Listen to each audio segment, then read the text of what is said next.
కార్తీక శుద్ధ ఏకాదశిని ప్రబోధ ఏకాదశి అని, బృందావన ఏకాదశి అని కూడా అంటారు.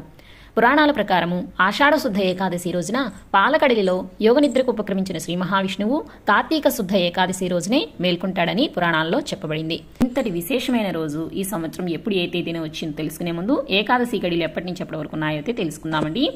ఏకాదశి తిథి అక్టోబర్ 31వ తేదీ శుక్రవారం తెల్లవారుజామున 3:55 ప్రారంభమవుతుంది. నవంబర్ 1వ తేదీ శనివారం రాత్రి 2:50 వరకు ఏకాదశి తిథి అయితే ఉంటుందండి. మనకి సూర్యోదయంతో ఏకాదశి తిథి నవంబర్ 1వ తేదీ శనివారం రోజునైతే రావడం జరిగింది. కాబట్టి ఆ రోజునే మనము కార్తీక శుద్ధ ఏకాదశిగా జరుపుకోవాలండి. ఈ సంవత్సరం విశేషంగా ఏకాదశి శనివారం రెండూ కూడా కలిసి రావడం అయితే చాలా విశేషమండి. కార్తీక మాసం 2వ శనివారము అలాగే ఏకాదశి రెండూ కూడా శనివారం స్వామివారికి చాలా ప్రీతికరమైన రోజు కాబట్టి ఈ రోజున ఎవరైనా సరే సప్త శనివారం వ్రతం చేసేవారు కూడా ఈ రోజు నుంచి అయితే ప్రారంభించుకోవచ్చు. అలాగే